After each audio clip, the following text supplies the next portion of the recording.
Shalom, shalom, shalom, my brothers and sisters of the nation of Israel, the so-called blacks, Hispanics, and Native American Indians, the Israelites that the Bible speaks of. Welcome, welcome, welcome to another edition of The Awakening. When I'm your brother, your host, Brother Ananias by A.O.I, The Awakening of Israel. And as always, it's an honor and privilege to come before you to give you another edifying, uplifting lesson. Before we get started, we want to give our honor, glory, and praise to Yahweh by Hashem Yahushai. Yahweh being the Heavenly Father, Yahweh Shai being His Son, who the world calls Christ.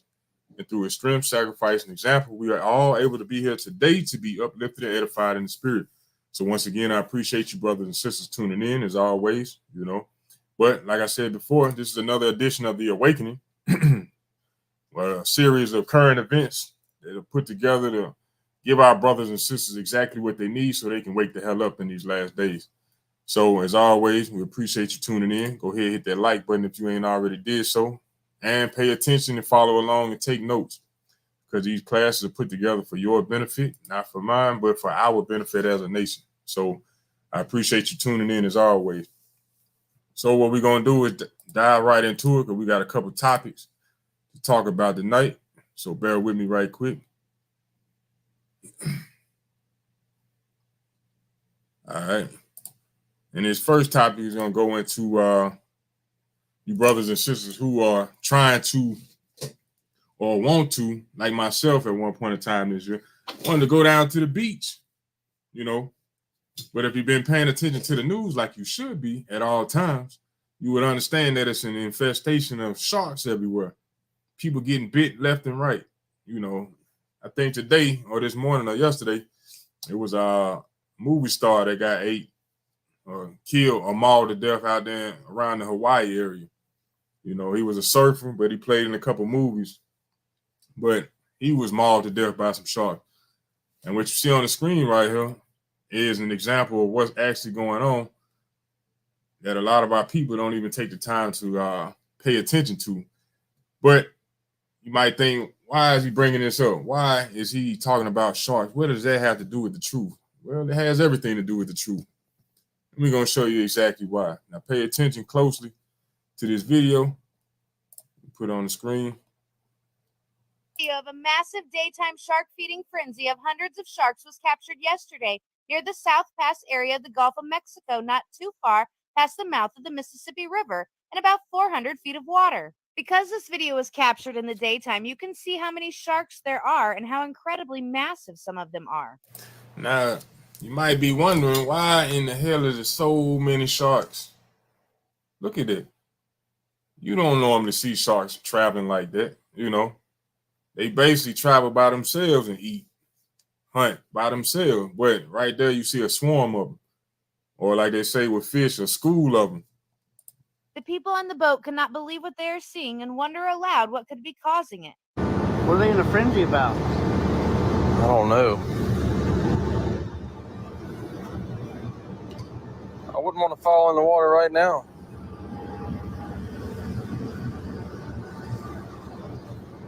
This is what's going on at the beaches right now.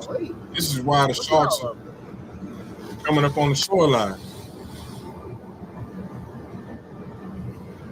Due to what? Seismic blast. See on the screen right here. Seismic blast. Now the average man, the average Joe Smo, he ain't gonna know what's going on. But when you just do a little digging, a little research, you understand why these things happen. Now in the media, Esau, Idumi, the so-called white man, they're not going to tell you what's going on because they don't want everybody in a panic and turning around and blast or blaming the government or their business. As you can see on the screen, it's due to seismic blasting in the Gulf. So let me show you another video right quick, just to prove my point even more. Bear with me, bear with me.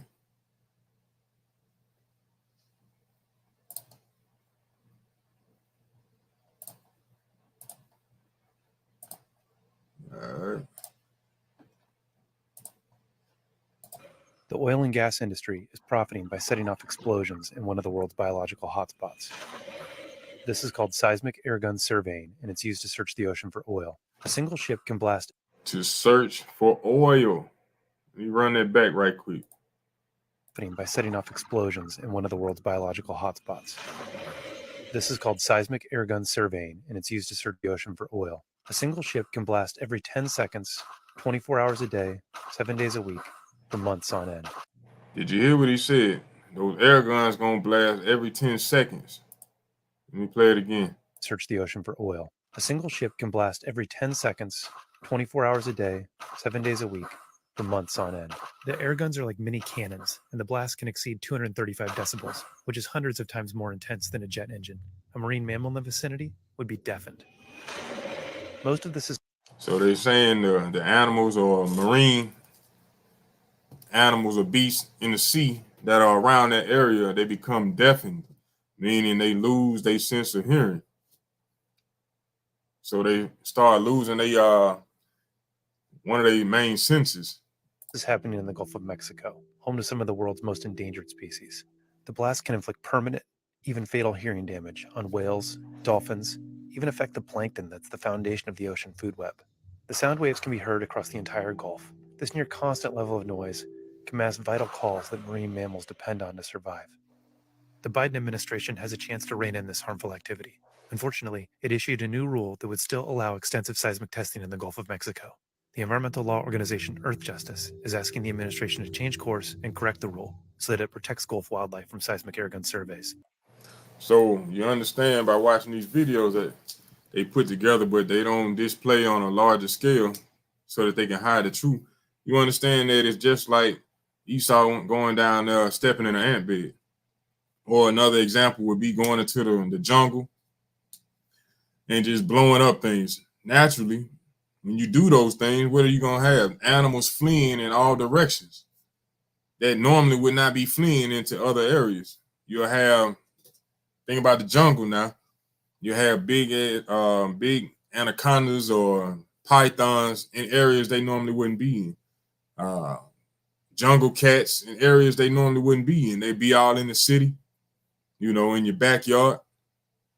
Why? Because Esau ended up blowing up the jungle, just like they're doing in the ocean, in the Gulf, doing seismic blasting, causing the animals to disperse, and causing a disruption in the habitation that's going on down there.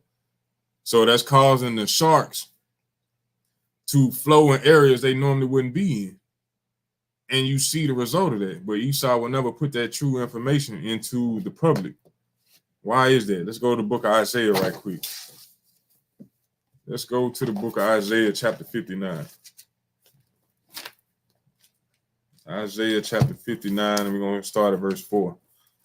And it reads, "None calleth for justice, nor any pleaded for truth, but they trust in vanity and speak lies." When you watch and you see Esau speaking on this matter, they will give you no answer. They'll just say it's hot outside. That's why the sharks are doing these things. I actually seen that on the news. Esau got on the news, supposed to be somebody who's well educated in the marine field or marine biology field. And he said the reason that these things are happening is because it's hot outside. Really? I'm going to read this again. Isaiah chapter 59, verse 4. It says, "None calleth for justice, nor any pleaded for truth. They trust in vanity and lies. They conceive mischief and bring forth iniquity." Now you might say, where's the sin? Where's the iniquity in what they're doing? They're out there destroying the earth, blowing up and destroying the earth, and interrupting the wildlife or the ocean life habitation, causing things to go out of order, to be placed in disarray, chaos. That's exactly what you see going on. If you'd like to support this work, please text donate. Exactly what's going on, and Esau is behind it. But we don't know these things because we don't do any research, nor do we pay attention. This is why we must pay attention to what's going on in this world. But Esau ain't gonna tell you the truth. And then you out there trying to enjoy yourself. You done spent your hard-earned money trying to go to the beach. And you out there, you ankle deep in the water, and you got a damn hammerhead at your feet. Now you spooked to go. or you might end up losing a loved one because Esau out there cutting up in the ocean, trying to find oil, trying to make money. You know, they conceive mischief. You know, let me jump down to verse 7. It says, their feet run to evil and they make haste to shed innocent blood. Their thoughts are thoughts of iniquity, wasting and destruction are in their path. That's all they do is destroy. They see something they want and they destroy to get it. They don't give a damn what the collateral damage is. They will destroy in order to get it. We can't make this up. All we gotta do is check their track record. They've been doing it ever since they've been on the planet. Destroy to steal somebody else's resources. And then once they consume all the resources, they move to another area. That's what Esau does, you know, and he's taught the whole world to do the same thing. And because they are in rulership, this whole world is upside down. Everything is mourning at this time, you know. Let me go to Hosea right quick, just to prove that. Hosea chapter 4, verse 3. The book of Hosea chapter 4, verse 3, and it reads, therefore shall the land mourn, and every one that dwelleth therein shall languish with the beast of the field and with the fowls of heaven. Yea, the fishes of the sea also shall be taken away. So because Esau is out here doing these things, everything is mourning. I mean, the birds in the sky, because of the pollution that Esau has caused, the marine life, they suffering because they out there drilling for oil. They're having oil spills. We seen that a couple years back. The tankers is out there leaking oil into the ocean, causing death. You know, the food that is fed to our people, destructive, malnutrition, GMO, you know, everything that they do is destructive. Therefore, because they are in rulership, everything is mourning. The land shall mourn and everything in it. All right. I'm going to go to Psalms 34 and 21 right quick. The book of Psalms, chapter 34 and 21. But a lot of us, we don't find no fault in what Esau do, what so-called white men do. He's all great. He's gravy. He's Gucci. The book of Psalms, chapter 34, verse 21. It says, evil shall slay the wicked, and they that hate the righteous shall be desolate. Evil shall slay the wicked. That's why you see on a lot of these news channels or some of your social media platforms, you'll see the animals tearing Esau ass up. You know, seals snatching their kids in the water, the sharks snatching them up, bears snatching them up in the woods, you know, getting attacked by dogs, camels, giraffes snatching them out the back of the truck. Hey, these animals is turning on Esau because they wicked as hell. Evil shall slay the wicked, and they that hate the righteous shall be desolate. The end result, they're going to be desolate. And that's part of our patience as repentant Israelites, as saints of the Most High. Because we know through the scriptures that they will be eradicated, obliterated to oblivion, you know, wiped off the planet. That's what part of us repenting and coming back to keeping these commandments is all about, knowing that that's part of the prophecy that will happen to them, you know. But I just wanted to bring that out right quick because I know a lot of us want to go to the beach and have a good time and have fun without considering the things that are actually going on. But I'm going to move on to another topic. All right. Bear with me right quick. I think this shit. Yeah. Make sure it's on the screen. All right. Now check this out. People are dying over these fast food places. According to this ER surgeon, she saw 106 girls pass away because of fast food. And here's the list of them. Chipotle? I know you didn't hear any news in February about their E. coli breakout. They covered it up to make sure their stock didn't get hurt. I eat Chipotle every single day and have never got E. coli. Sheik Fila, the family that owns the place, used a loophole to sneak trans fat into your nuggies Chick-fil-A. because they now need a way to get people to show up to the 674 hospitals they also own. McDonald's, they won't get in trouble this because of their connections to the FDA, but their meat is each burger made out of 40 different POW parts. Wingstop, they spent $125 million on partnerships with Rick Ross and LeBron James because there's big money into being made and tricking people that look like them into eating their wings. Wait, what? That's kind of Cane's. The French government banned them from serving food at the Olympics this year. Shake Shack, because the cheese is polyester. Subway, over 1,000 customers reported inedible meat. Taco Bell, is this real?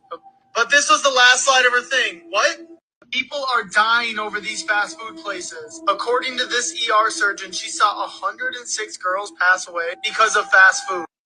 She's seen 106 girls, 106 die from fast food. So for you sisters, for you brothers who don't want to cook, don't want to grow your own food, this is what you in store for. You know? These fast food restaurants are not here to help you. They are knocking you off. Burger by burger, taco by taco. You know? Bear with me right quick.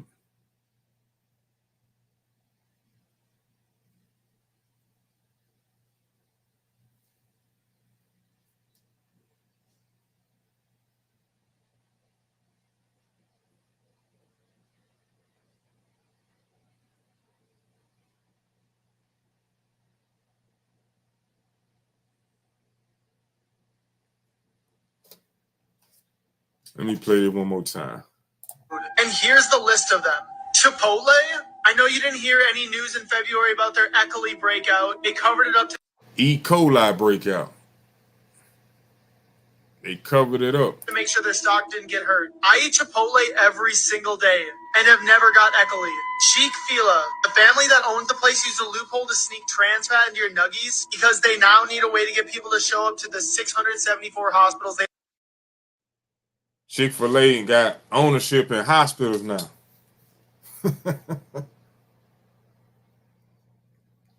They got a hand or a percentage in over 600 hospitals. So now they got to use their food to put you in their hospitals. They all work hand in hand, just like the music industry. As we all know or should know, the music industry has partnership or ownership with the prison system. And they figured out years ago, you can look it up. I think Crazy Bone from Bone Thugs and Harmony actually blew the whistle on that, exposing and showing how these music executives came together back in the day, announcing that they had partnership with the prison system. And they figured out that they got to change the style of music to fill the prison system. So they did that. That's why all the conscious music, all the music that made you dance and party and have a good time back in the early 90s and the late 80s, it just out of a sudden disappeared off the scene. And all you heard was music telling you to get drunk, get high, kill each other, shoot them up, bang, bang, whatever. You know, that music was constructed to fill their prison system. So when you turn around and you look at this article, and it's exposing Chick-fil-A and letting you know that they own over 600 hospitals or they got a hand in it, then you would understand why so many people are getting sick and dropping dead day in and day out from eating this food. You know? Playing on. They also own McDonald's. They won't get in trouble this because of their connections to the FDA, but their meat is each burger made out of 40 different POW parts. You see that? 40 different cow parts, but it's actually more than that. You know, when you do a little research, you find out that the beef here in the United States is actually combined with beef that's coming or imported from other countries. You know, so you might have one hamburger that has 100 different cows in it, but they will never tell you these things. Just do a little research, my people, and understand what you think you're eating to be a good meal is actually for your detriment. It's not for your benefit. It's for them to make money and for them to make it in a fast way. That's why it's called fast food. You know, so you don't have to cook it and they can use whatever product they need to make it fast and quick and in a hurry and make it taste like you want it, so you'll keep buying it. Think about that.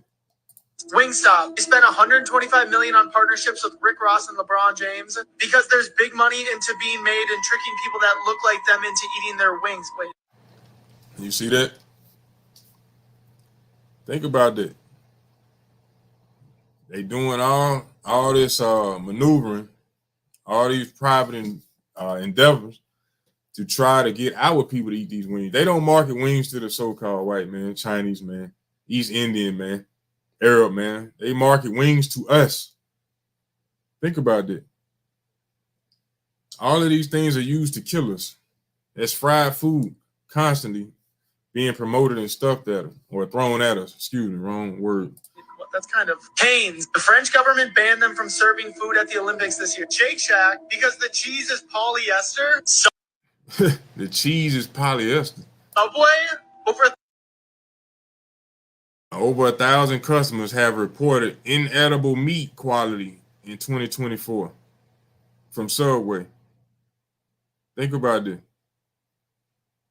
1,000 customers reported inedible meat. Taco Bell. Is this real? But this was the last slide of her thing. What?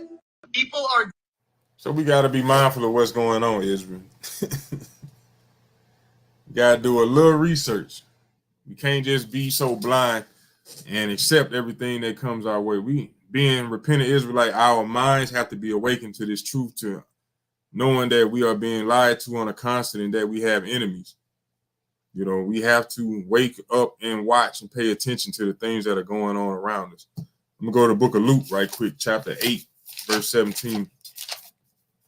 The book of Luke, chapter 8, verse 17, and it reads, "For nothing is secret that shall not be made manifest, neither anything hid that shall not be known and come abroad."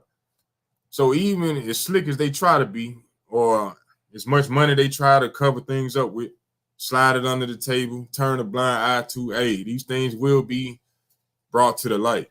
As we all know, we've heard that term before. Everything done in the dark shall come to the light, you know? And it's being brought to the table right now, and it's being done by their own people.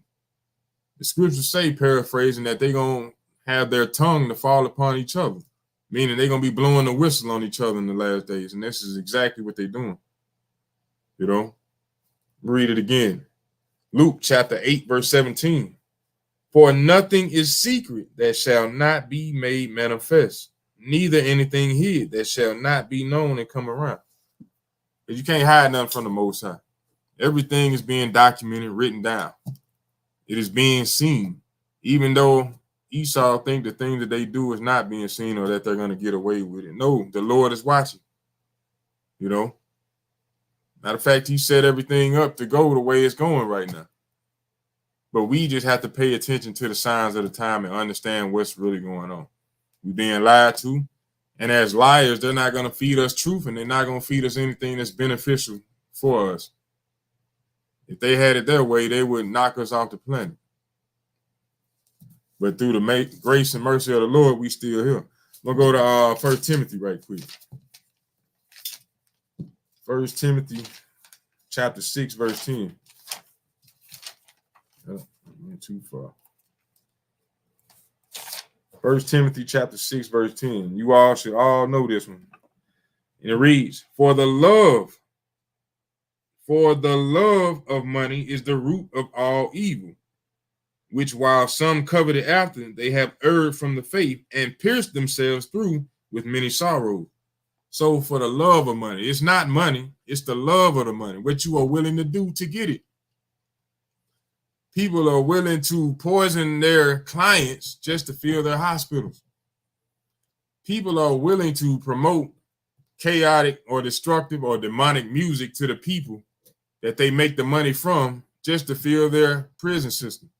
So they make money off the record sales, and then they make money off of us filling their prisons. Think about that. The love of money is the root of all evil. How they in the Gulf of Mexico seismic blasting, looking for oil, but causing chaos in the habitation that's in the water. Think about that. what Esau would do for money. And you can see it in our communities what we are willing to do for money. We'll break the commandments. We'll kill one another for money, for a shot at it, just to have it. And it's all vanity. But because we have been in this society learning and being raised up on the customs and the traditions of Esau, we starting to think like them, move in their spirit and everything, you know. Think about that, Israel. Just wanted to bring that out. It's the love of money. It's not the actual money itself, because the money is just a piece of paper, a coin, a card. But what you're willing to do to get that is what's evil. Think about that. But next, I'm going to switch up to another topic right quick. All right. Bear with me. This is crazy too, but I bring it out nonetheless. Now this is let me see this video play. Tonight we have cassava salad, bambara prawn, suya, grilled lamb. Really?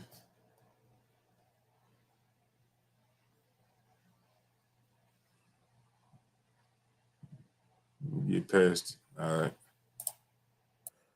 Well, I think given the storm season is coming up, we don't need the 10 Commandments. We need the Hail Mary.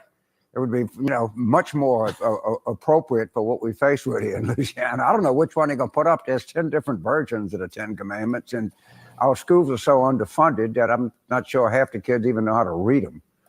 But it's one of the... Did you hear what he just said? You can't make this up. But this article or this video is going into how down in Louisiana, they have signed a law into place requiring the 10 Commandments to be displayed in the public school classroom by 2025. Now, for those who are, I'm going to say, well, hell, nobody in school right now is able to pray or do anything regarding the Bible. So for them to try to bring it back, it would make it seem as if they were trying to do something to try to make change, to try to be somewhat spiritual. But it's all a sham as always. Esau trying to play as if they care and trying to make change. But I'm going to rewind this a little bit. I want you to pay attention to what he just said about the school system. Funded that I'm not sure how here in Louisiana. I don't know which one they're going to put up. There's 10 different versions of the 10 Commandments, and our schools are so underfunded that I'm not sure half the kids even know how to read them. But it's one of the schools are so underfunded that they don't even think that the kids are able to read the 10 Commandments. Meaning that they know that the school system is trash. They know that it's trash, especially where they trying to put these commandments in. They trying to put it up to say, hey, this is what's needed, which it is. It's more than 10, but they trying to put 10 up as if that's going to make a difference. You can put it on the wall all you want to, but if you're not living it, what's the point? It's no different than having a Bible in everybody's room, or it's a requirement for everybody to have the Bible, but you don't open it up and read it. You don't actually do the things that's written therein. It's pointless. But he just said that the school system is so bad, he don't even know that the kids are able to read it. And if they are able to read it, can they understand it? Can they comprehend it? Dumbest waste of time I've ever seen in my life. The schools in Louisiana traditionally have ranked very low in the rankings of schools in America. You see that? Louisiana traditionally ranks in the lower half when it comes down to education. It's gone up, I think. Pre-K through 12 has gone up a little bit in recent years, but not by much. Governor Edwards, John Bell did a great job. I mean, he got us, off the bottom, but Governor Landry's intent on putting us back on the bottom, it seems like. But I'm serious. When I look at this storm season and this summer coming ahead, it's going to be a fundamentally different country come mid-October of this year. It's going to really be bad. Scott, I mean, is this a violation of the First Amendment's Establishment Clause, separation of church and state? I don't know. I mean, maybe not. I mean, that's for courts to decide. I don't have a particular problem with this. If somebody wants to hang up a piece of paper in a schoolroom that says, hey, kids, don't murder, don't steal, don't lie and respect your parents. You know, that doesn't bother me. I'm not out here crusading for it. And I certainly don't think public school teachers should be preachers. But, you know, these are the fundamental tenets of Western civilization. They kind of underpin, you know, our entire criminal justice system. And look, if they're part of a historical display, if they're hanging up there next to the Constitution, the Mayflower Compact, the Declaration of Independence, I don't have a problem with it. I do think it's sort of amusing that there are people out here so enraged by this today who at the same time would love to use public schools and public libraries and other public facilities to distribute information that more matches their own agenda. So I think people are overreacting to this, and the courts are going to have to get involved and see what the interpretation of the laws are. Is it menopause? So you got to understand what's actually going on right there. I hate the fact that they put so many commercials in there, but I'm going to go to the book of Psalms, chapter 50, verse 16. And it reads, "But unto the wicked, Yahweh saith, what hast thou to do to declare my statutes, or that thou shouldest take my covenant in thy mouth? Seeing thou hatest instruction and casteth my words behind thee." You see that? So what do they have to even do with the commandments? The commandments were never given to them. The commandments were given to the Israelites. They won't follow them because it's not in their DNA to do so. You know, the commandments were given to the Israelites. Matter of fact, I got my other book with me. Bear with me, Israel.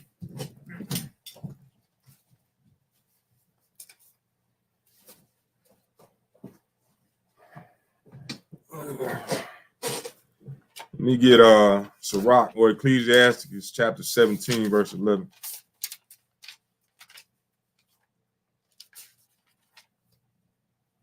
And it reads, I'm going to start at verse 10. Sirach or Ecclesiastes in the Apocrypha, chapter 17, verse 10, and it reads, "And the elect shall praise his holy name.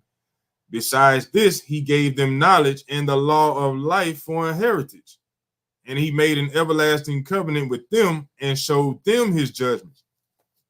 Letting you know what? That the law, statutes, and commandments were given to the Israelites. So for Esau to be sitting there perpetrating as if they're trying to make a good move, a good gesture, they're not going to keep him. And just like the other guy said at the end, hey, so what if they put a piece of paper on the wall next to the Constitution, the Bill of Rights? What good is it going to do? You know? But he also said and made a statement saying, I don't think teachers should be preachers. What kind of foolishness is that? They should be teaching righteousness.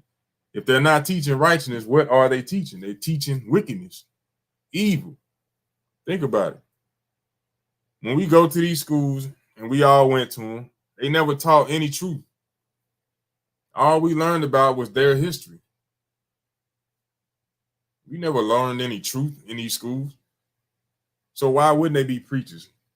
Why wouldn't they teach the laws of the Most High? That's what they're supposed to be doing, if you're going to be a real teacher anyway. But it starts with us, Israel. As a nation of people, we're supposed to be a kingdom of priests, teaching and living the law, statutes, and commandments of the Most High. We're supposed to be doing that. We are supposed to be that light that we were created to be, a shining example. But I'm going to go to Isaiah 48 right quick. Isaiah chapter 48, verse 22. And it reads, "There is no peace, saith the Lord, unto the wicked." So as many signs as they want to post up in these schools saying keep the 10 commandments, it ain't going to be no peace. Not until we as a nation are restored back into our righteous position, till we back into the kingdom. Then there will be peace. Right now, it ain't going to be no peace. As long as Esau's in rulership, it will be no peace. They don't know what peace is, because they create chaos just to get money and leave a trail of hell and death behind them. And that's written all throughout the scriptures. You know, I'm going to read that again. "There is no peace, saith the Lord, unto the wicked." So the wicked, how can they possibly seek peace when all they know is wickedness? How can they possibly seek peace? The only way to receive peace is to be righteous by keeping the law, statutes, and commandments. Let me get another precept on that. Go to the book of Sirach, chapter 35. Sirach or Ecclesiastes, chapter 35. And let me see. Verse 1. He that keepeth the law bringeth offering enough. He that taketh heed to the commandment offereth a peace offering. So when you keep the commandments, you are offering a peace offering, meaning you are seeking out peace. That's how the Lord set it up. Keep my commandments and you'll be blessed. You'll be in peace. But when you break them, death is coming, chaos is coming, destruction is coming, tribulation is coming. Understand that. But Esau putting up the 10 commandments in the schools, that's a sham. They just trying to get attention. He trying to be reelected. He don't care about the people. He don't care about the people. Otherwise, they would do them themselves. But they just want to post it on the wall. They're not going to keep them. Guaranteed, as soon as they put it up, they're going to break the Sabbath. Day one. But that's, let me go to Proverbs 8:36. And we'll move on to another topic. Book of Proverbs, chapter 8, verse 36. And it reads, but he that sinneth against me wrongeth his own soul, and they that hate me love death. So you show the Lord that you love him by keeping his commandments. And at the same time, you show him that you hate him by not keeping his commandments. So he said, but he that sinneth, and sin is breaking his commandments. Let me go prove that as well. 1 John 3 and 4. 1 John chapter 3 and 4. Whosoever committeth sin transgresseth also the law, for sin is the transgression of the law. So to transgress, meaning to break the laws of the Most High God, is what sin is. So going back to Proverbs chapter 8, verse 36, it says, but he that sinneth against me wrongeth his own soul, and they that hate me love death. Why? Because the wages of sin is death. What you will be paid for by breaking the Most High's commandment, you will be paid with death, destruction. So people that are portraying and acting like they doing something, that's all they doing is deceiving others. The Lord said, don't be deceived. And as a wise man once said, once somebody paints you a picture, don't let them paint you another one. And what does that mean?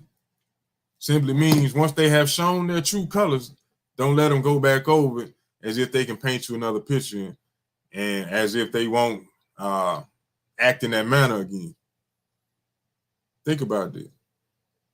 Once somebody that showed you their true colors, know that they are capable of doing that again and that they will do it again. Even though they might change, they still are capable of doing these things. So don't let them paint you another picture. All right. So moving on from there, we're going to go to another topic. And it got to do something with this heat that's going on as well.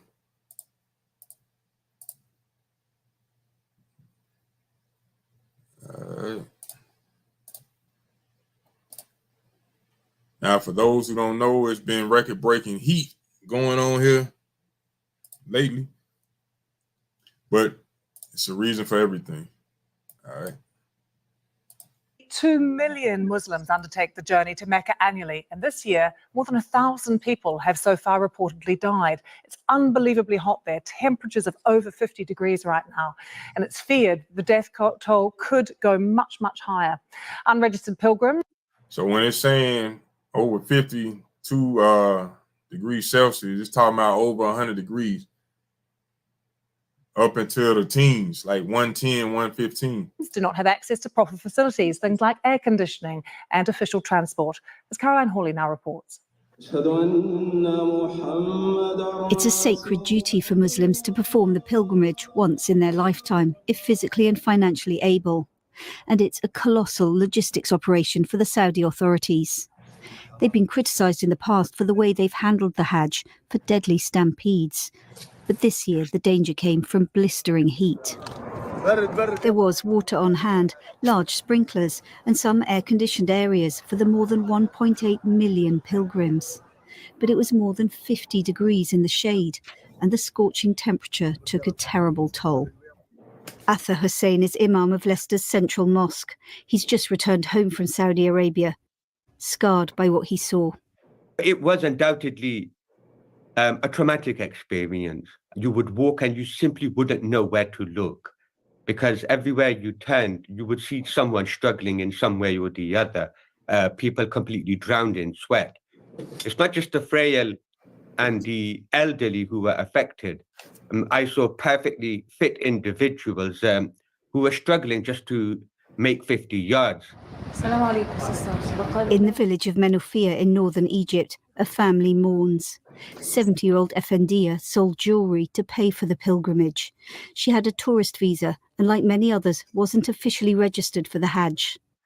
Her children say she was left to walk for miles, taken advantage of by an unscrupulous tour operator. She called home as she was dying. I screamed and couldn't believe it. She phoned my brother and told him she felt her soul is leaving her body. I wish I was with her.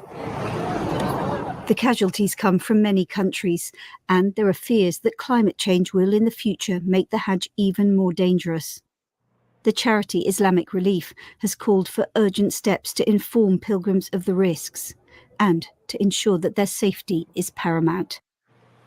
See that? Now this is a Hajj, a pilgrimage that Muslims take once a year.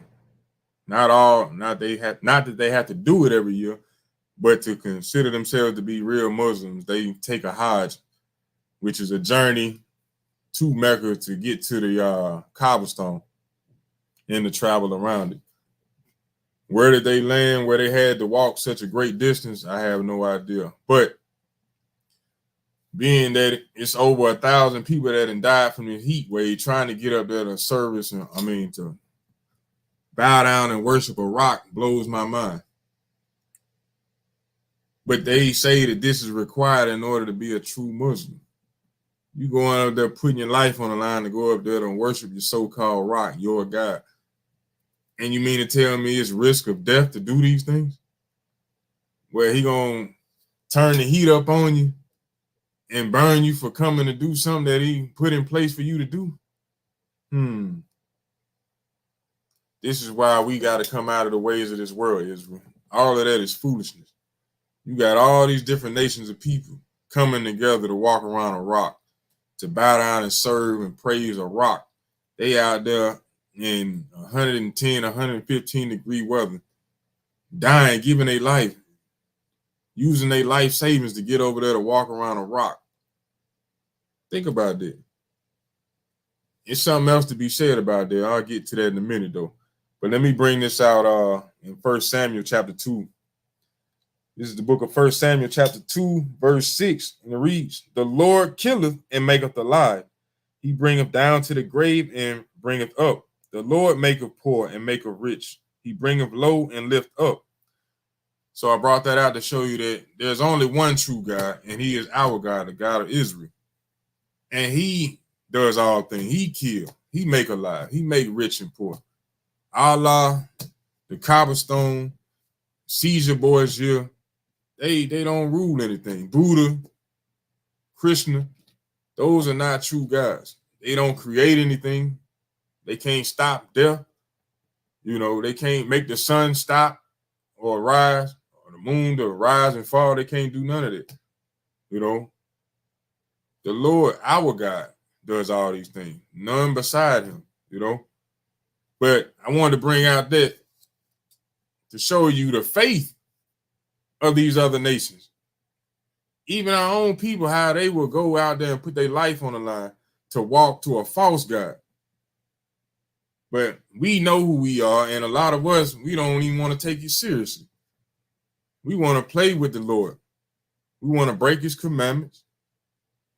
We want to do everything but keep his commandment, even knowing that we Israelites and we supposed to be in the truth. We take it for joke.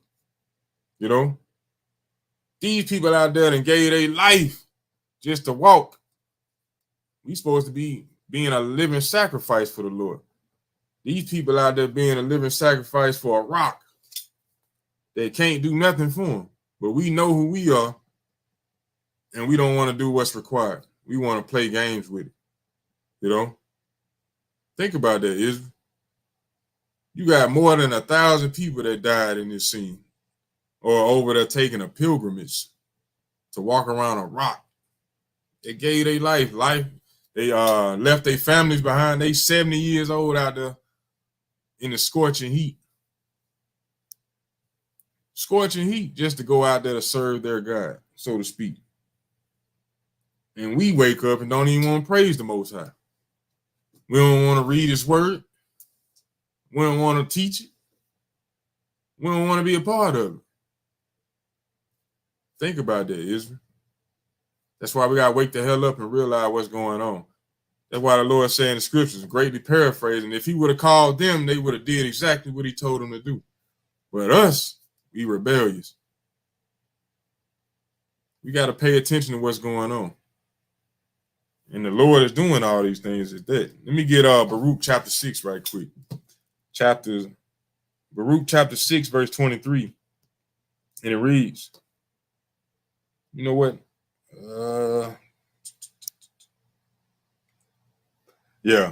Baruch chapter 6, verse 23. By this you may know that they are no gods, therefore fear them not.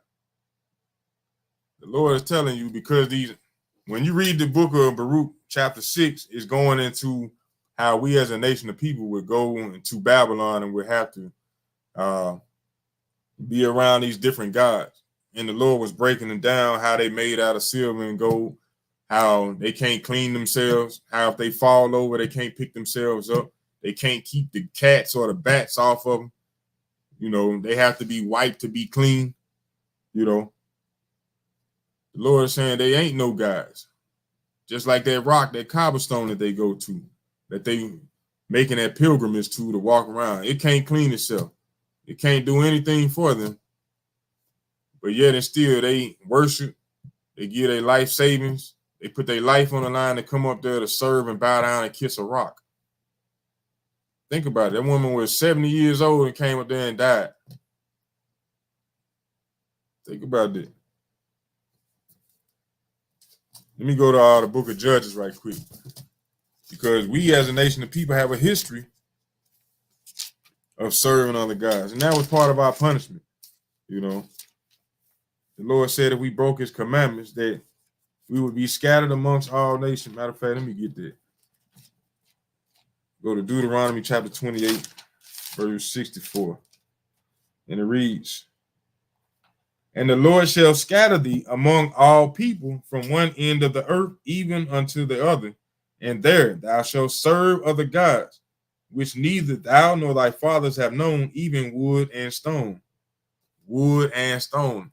Main two top religions being Christianity, which is the wood, and stone meaning Islam. Excuse me.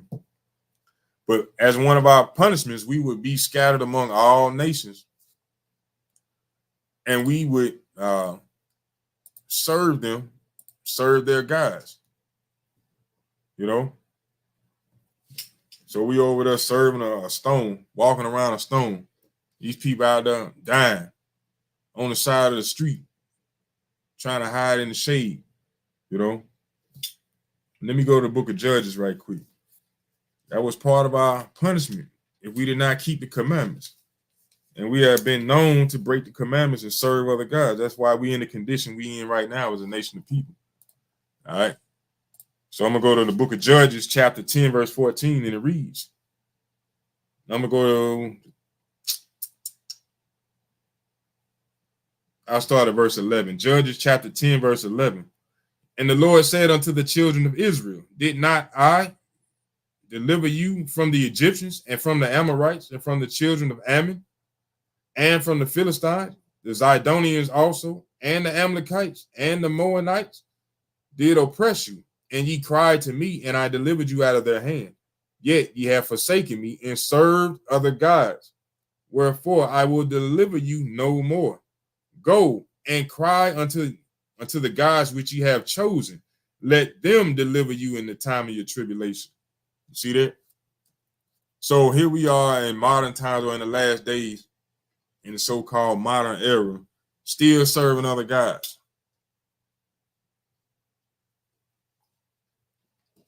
Still serving other gods. And you wonder why, when praying, or why we as a nation of people, when praying, the Lord ain't listening to it. We still breaking his commandments. And we serving other gods. Well, you might say, I ain't serving no other gods. If you put making money over keeping the law, statutes, and commandments, that's your God. If you put serving your kids over keeping the law, statutes, and commandments, that's your God. You know, the Lord come first. You put your job over the Lord. You put your wife, you a woman over the Lord. You know, you don't want to keep the commandments. Sometimes you don't know which way to go. When you put everything else above the Lord, that's your God. So the Lord is saying, hey, you sick? Hey, go to your God that you put so much energy and effort into. You don't deal with me. Go to your God. Go to your job and maybe they'll heal you. Go get that money that you work so hard for. Maybe that'll heal you. Maybe that'll straighten out your relationship. Go get the money that you have. Meanwhile, you see how many celebrities with all type of money, they can't keep a relationship. Their families are destroyed. But we so caught up in chasing the bag, trying to secure the bag. That's our God. The things that we put our strength and energy into, that's our God. When we put it over the Most High, realize Israel, that's our God. And the Lord said once again, go, this is Judges chapter 10, verse 14, go and cry unto the gods which ye have chosen. Let them deliver you in the time of your tribulation. Go find the women you chasing after. Let them deliver you in your times of tribulation. Huh? Go find your cell phone. Let it deliver you in your times of tribulation. Since you put so much time and energy into that, let that save you. Think about it. We have to come out of idolatry, Israel. Just like these other nations. They worship the sun, the stars, the moon, rocks, but they dedicated. Dedicated. All right. Let me go get this other video right quick. We got to wake up and repent, Israel. Got to stay focused on the Lord, keeping the Most High, Yahweh Ba'Shem Yahushua first in all things, seeking his face, seeking the kingdom at all times. It ain't no days off, even though it's summer or you think it's summer break, you still got to be focused on the Lord. Ain't no days off. It don't matter what you got going on in life, you got to keep the Lord first. You ain't got your job, you lost your job, you lost a loved one, you got to stay focused on the Lord. Your health go down, you got to stay focused on the Lord. Your children acting up, you got to stay focused on the Lord. Because he will deliver us out of all things. If we cleave to him, he will increase us at our last end. Paraphrasing. Sirach chapter 2. If we endure and we stay diligent with the Lord, cleave unto him, he will deliver us. Matter of fact, let me go get that. The book of Sirach or Ecclesiasticus chapter 2. Precepts I didn't even have planned or written down, but it's just popping in my mind right now.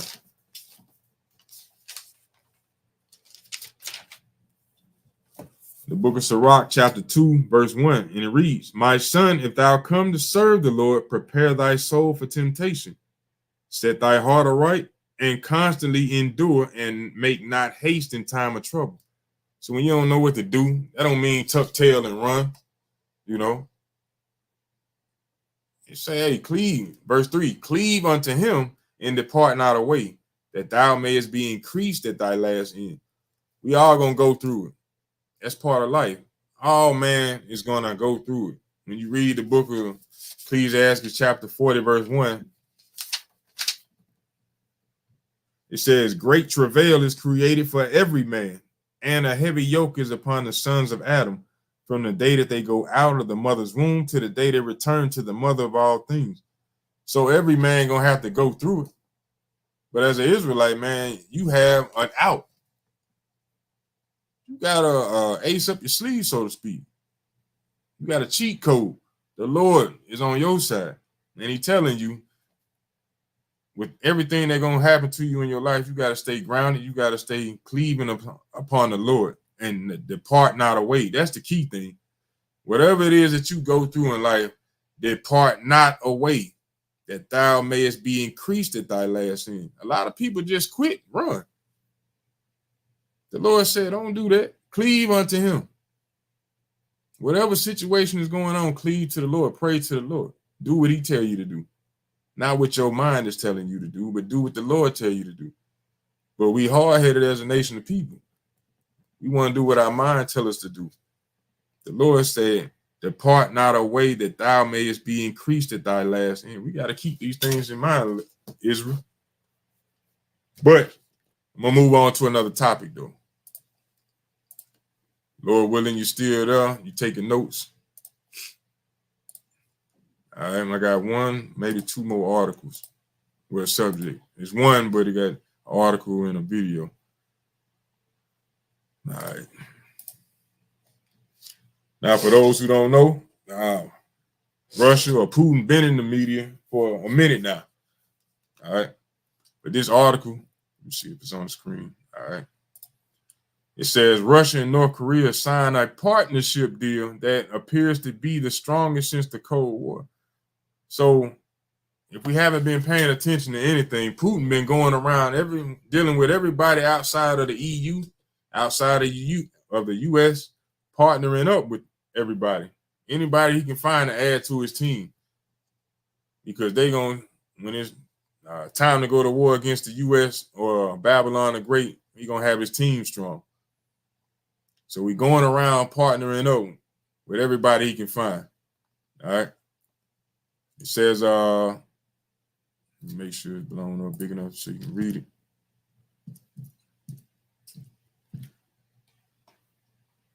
All right. It says Russian President Vladimir Putin and North Korean leader Kim Jong-un signed an agreement Wednesday that pledges mutual aid if either country faces aggression, a strategic pact that comes as both face escalating standoffs with the West. You see that? The details were not immediately clear, but it could mark the strongest connection between Moscow and Pyongyang since the end of the Cold War. Both leaders described it as a major upgrade of their relations, covering security, trade, investment, cultural, and humanitarian ties. So this is also going into them with their economy that they're trying to switch over to as well with the BRICS. You have several different countries or nations joining, basically abandoning the US dollar to tie into what they call BRICS, which is a bunch of different nations coming up with their own currency. But not only are they doing it through the economic, they are also doing it militarily as well. Said the summit came as Putin visited North Korea for the first time in 24 years, and the U.S. and its allies expressed growing concerns over a possible arms arrangement in which Pyongyang provides Moscow with badly needed munitions in the war in Ukraine in exchange for economic assistance and technology transfers that could enhance the threat posed by Kim's nuclear weapon and missile program. You see that? Said the U.S., they expressing growing concerns. They worried about that. You know, because these countries in the West, they ain't dealing with the philosophies and traditions that Babylon the Great promotes throughout the world. They ain't dealing with the LGBTQ. They ain't dealing with that. You ain't gonna find it in their countries. They ain't dealing with the American dollar no more. They moving on from that. All right. Let me go down and see if there's more. It says from North Korea, Putin traveled to Vietnam where he exited his plane on a red carpet and briefly shook hands with dignitaries while soldiers in white dress uniforms stood at attention. Blah, blah, blah, blah. Putin is scheduled to meet with Vietnam's most powerful politician, Communist Party General Secretary Nguyen Phu Trong, and new President Talon, as the Russian leader seeks to strengthen ties with a longtime partner. So he's trying to strengthen his allies, you know. And by him doing that, that's building his confidence, you know, and his team. Also, I'm gonna show you something else that's going on. Because he's able to go to these different places and build up his alliance, his confidence is boosted, and he's doing things as we're gonna see in this video. It says Russian vessels launched missiles in the coast of U.S. state of Florida. So this was a couple days ago. Maybe I think it was last week sometime when Putin had his submarines pulling up off the coast of Florida, launching missiles.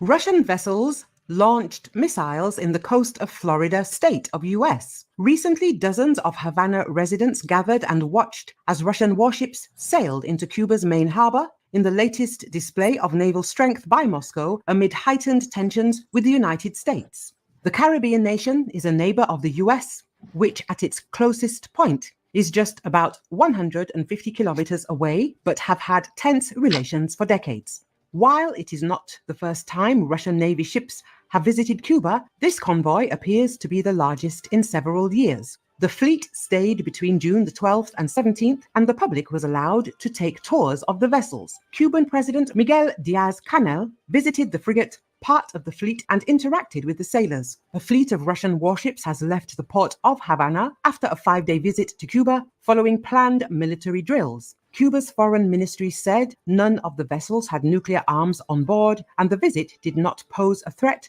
to the region. But Russia's defense ministry said the Admiral Gorshchov frigate and the Kazan submarine were both carriers of advanced weapons, including hypersonic missiles. You see that? They said we ain't got no nukes on there, but we do got them hypersonic missiles on there. Gorshchov frigate and the Kazan submarine were both carriers of advanced weapons, including hypersonic missiles Zircon. They earlier conducted missile drills in the Atlantic. The visit is an important symbol of support to the communist-run government in Cuba and its socialist ally, Venezuela, where the warships may sail to next after they finish in Havana. A series of social media posts claimed that Russian vessels had been seen firing missiles off the coast of Florida. A post on X by user Sprinter Family said, Russia is conducting naval exercises using nuclear submarines just 150 kilometers off the coast of Florida, US UPD illustrative video. The post included a series of clips showing what appeared to be missiles being fired from submarines and other naval positions. You see that? They got their battleships showing you, hey, we ready. Now, you might have heard in that video where they have done these drills over and over again, but they said this time they had the biggest fleet ever.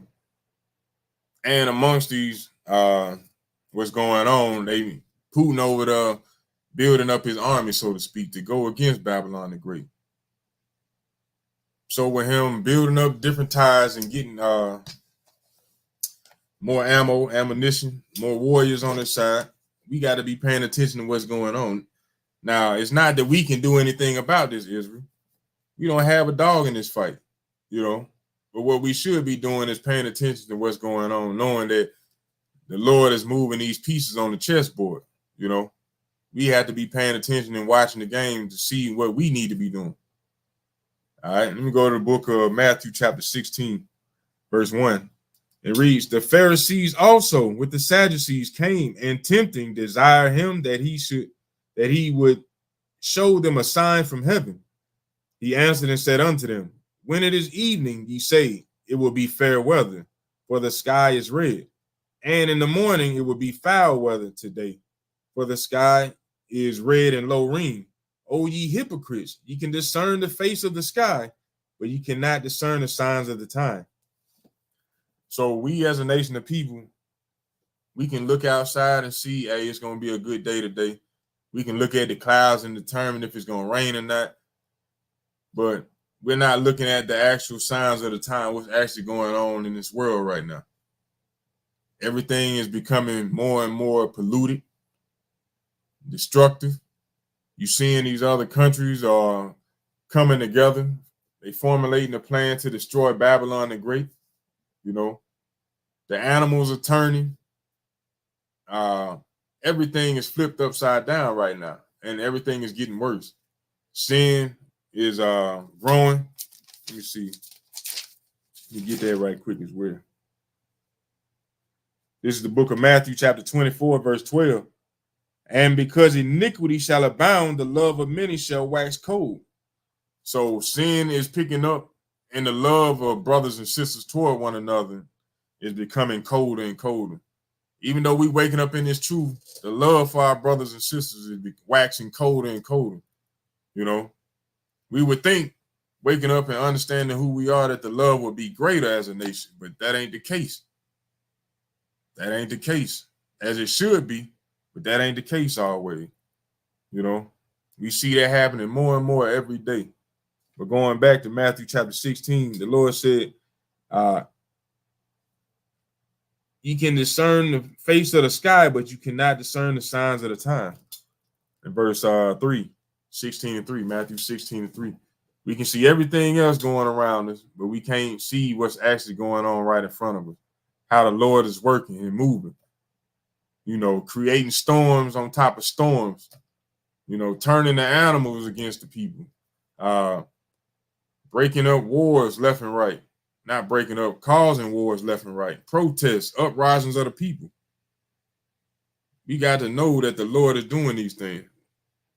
All right. Let me get Haggai chapter 2, verse 5 right quick. The book of Haggai. Chapter 2, verse 5, and it reads, according to the word that I covenanted with you when you came out of Egypt, so my spirit remaineth among ye, fear ye not. So the spirit of the Lord is among us. So we can't fear the things that's going on. The only thing we're supposed to fear is the Most High. Fear what's going on in the world, fear losing a job or relationship. No, we ain't supposed to fear these things. Got to keep pushing forward. Just got to see what's going on and keep pushing forward. You know, can't stop regardless. Verse 6, for thus saith the Lord of hosts, yet once it is a little while, and I will shake the heavens and the earth and the sea and the dry land. Verse 7, and I will shake all nations, and the desire of the nation shall come, and I will fill this house with glory, saith the Lord of hosts. So the Lord is telling us what? He going to shake everything. He going to shake the land, but he going to shake these nations.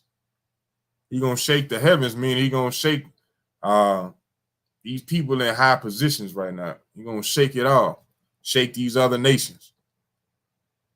That's what he's doing right now. He's stirring it up. Everything is being stirred, shaken up. You got floods, earthquakes, volcanoes erupting. The land is being shaken. The heavens is being shaken. The nations is being shaken. We, on the other hand, we got to be watching that chessboard to see exactly what the Lord is doing. So we know how to move. We got to be keeping these commandments and staying focused, diligent, day in and day out, knowing we can't quit, knowing we can't go back to the world, knowing it ain't nothing here for an Israelite, knowing we got to stay focused on the Lord, seeking the kingdom day in and day out. Nothing else matters. Seeking the kingdom, bringing our families with us, bringing our brothers and sisters with us. Nothing else matters here in Babylon the Great. We got to stay focused on the Lord, but watching nonetheless. All right. Let me get Isaiah chapter 55. Book of Isaiah chapter 55, verse 8. And it reads, for my thoughts are not your thoughts, neither are your ways my ways, saith the Lord. Because a lot of our people just say, hey, the Lord, he love our people. That's their Christianity mindset. Even the Muslim mindset. The Lord love everybody. The Lord said, my thoughts are not your thoughts. I don't think like that. You know. For as the heavens are higher than the earth, so are my ways higher than your ways, and my thoughts than your thoughts. All right. Let me jump to verse 11. So shall my word be that goeth forth out of my mouth. It shall not return unto me void, but it shall accomplish that which I please, and it shall prosper in the thing whereto I sent it. So the Lord already wrote out his plan, basically, in the scriptures. He told us what's going to happen. He's going to raise Babylon up the same way he did Pharaoh to show his might, his power. And he's going to have the other nations burn Babylon the Great. They're going to hate the whore and burn her with fire. You know? Let me get that right quick. Revelation chapter 17. Verse 6. Verse 16. Revelation chapter 17, verse 16. The Lord said, go do this, and that's what they're going to do. All right. Revelation 17, verse 16. All right. And the 10 horns which thou sawest upon the beast, these shall hate the whore, and shall make her desolate and naked, and shall eat her flesh and burn her with fire. For God hath put in their hearts to fulfill his will, and to agree and give their kingdom unto the beast, until the words of God or Yahweh shall be fulfilled. So the Lord is putting this in Putin's mind to stir it up. Kim Jong-un to stir them up, to form an alliance, to be out there practicing to destroy Babylon the Great, because they're going to eat her flesh and burn her with fire. That's why they out there with the missiles, with them nukes. Why else would they come way over here to do that? Think about that. They always been in ties with Cuba, even back in the day during the Cold War. They always been pulling up at Cuba, letting the United States know, hey, we'll get in that ass if we need to. Pardon my language. You know, we ain't scared of you. You might think you the high power, but we ain't scared of you. And we as a nation of people, we got to be watching that, praying for that destruction to come. So, because without that destruction, we don't go home. You know, a wicked society, a wicked kingdom has to go in order for a righteous kingdom to be established. You know, it can't exist at the same time, just like the Lord tell you that you can't speak blessings and curses out of your mouth at the same time. You know, you can't spew fresh water and salt water out your mouth at the same time, or out a river or out a lake. It don't work that way. Think about that. So just wanted to bring that out to show you what's actually going on in the world. We as a nation of people, we got to stay diligent, stay focused at all times, keeping the commandments and having the faith in Yahweh by Hashem Yahushua. You know, the hell with the ways of this world. Yes, we all know we're going to go through ups and downs, but hey, that's part of life regardless. Hell, even the animals going to go through ups and downs. And the Lord told us that we're going through light affliction. Right now, we ain't being burned alive. They ain't chasing us down for keeping the commandments, for being Israelites. They ain't doing it, but a lot of us are turning away from it, making excuse. We gotta basically buckle down, you know, go harder in the paint, so to speak. We gotta open this book, the book of the law, the Bible, our legacy, our history. We gotta open it, read it, meditate therein, and apply it every day. And once we learn, we gotta start teaching it. We can't just read it for ourselves and then go out and just go into the world. Nah, your brothers and sisters need this knowledge. The youth needs this knowledge. We got to make change. This is how we make change. Not by sitting back trying to make money. That's not going to solve our problems. That's not going to solve our problem. Chasing women, that ain't going to solve our problems. Is diving back into our history book, learning who we are and learning how to move at all times. We got to renew our mind again, Israel. When you see yourself slipping, hey, go back to the Lord. Dive back in. Come back around. Get built back up. Don't make excuse. Don't be in your feelings. Hey, do what the Lord tell you to do. But on that note, I pray and hope you brothers and sisters learn something tonight, man. And make sure you share this content. I hope and pray that you were paying attention nonetheless. But it's been another episode or installment of The Awakening, where we give you what you need so you can wake the hell up. I'm your brother Ananias for A.O.I, The Awakening of Israel. And I appreciate everybody tuning in. We want to give all honor, glory, and praise to Yahweh by Hashem Yahushua. And appreciate you tuning in. And say shalom, shalom, peace and greetings to you all. And on that note, we out.